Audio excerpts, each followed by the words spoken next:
Real Madrid আমাকে বিশাল বড় offer করেছিল। তারা আমাকে ব্ল্যাঙ্ক চেক দিয়ে বলেছিল, যত খুশি তুমি তত পরিমাণ অর্থ বসিয়ে নিও। আমি চাইলে বার্সার তুলনায় 3 গুণ বেশি অর্থ রিয়াল মাদ্রিদে অর্জন করতে পারতাম, কারণ পেরেজ আমাকে খুব পছন্দ করতেন। তবে আমি আমার হৃদয়ের কথা শুনেছি এবং বার্সেলোনায় যোগ দিয়েছি।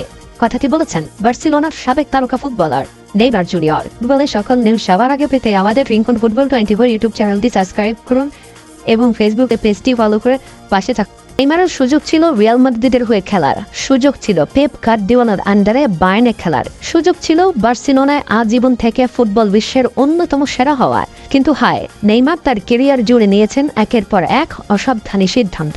নেইমার হয়তো তার কেরিয়ার নিয়ে আফসোস করে না, আফসোস শুধু আমাদের মতো লক্ষ লক্ষ ফ্যানের, যারা সুন্দর ফুটবলের পূজারী, যারা মুখিয়ে থাকে জাগবনিতর জাদুতে মুগ্ধ হতে, যারা অপেক্ষায় থাকে নেইমারের সেই চোখ জোড়ানো সাম্বা স্টাইলের ফুটবল দেখতে।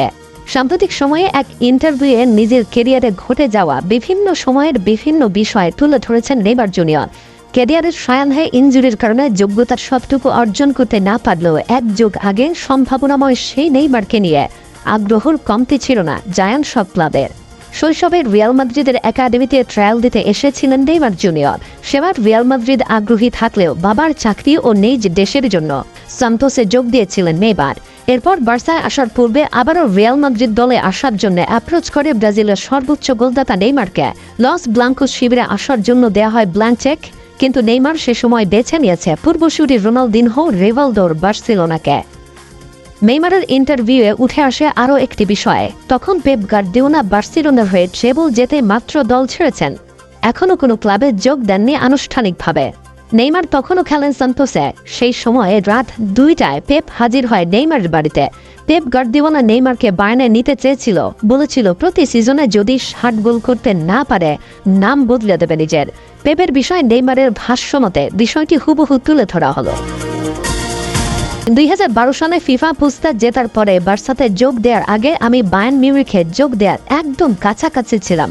মধ্যরাতে বাবা আমাকে লাগাতার ফোন করে যাচ্ছিল। আমি ঘুম থেকে উঠে দরজা খুলে দেখতে পাই পেপ গার্দিওলা আমার বাবার সাথে দাঁড়িয়ে আছে। পেপ আমাকে বলল সে আমাকে সাইন করাতে চায় এবং তার সাথে ইউরোপে নিয়ে যেতে চায়, আমাকে বিশ্বসেরা খেলোয়াড় বানাতে চায়। পেপ তার ল্যাপটপ বের করে আমাকে দেখালো আমি তার দলে কোথায় খেলবো, আমাকে নিয়ে তার ভাবনা ও পরিকল্পনা।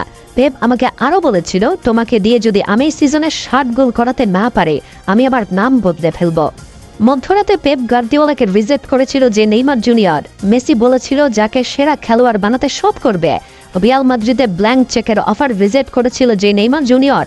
সেই Neymar da Silva Santos junior শেষমেশ বার্সা ছেড়ে পিএসজির মতো ক্লাবকে বেছে নিয়েছিল। পিএসজি ছেড়ে গিয়েছিল ইউরোপের বাইরে। সেই হতভাগা নেইমার, সেই অসম্পূর্ণ নক্ষত্র নেইমারের জন্য শুধুই আফসোস, নেইমার সেটাই পেয়েছে ক্যারিয়ারে যেটা সে ডিজার্ভ করে। দর্শক, নেইমারের কোন সিদ্ধান্ত আপনার কাছে সবচেয়ে ভুল বলে মনে হয় আমাদের জানিয়ে দিতে একদম ভুল করবেন না।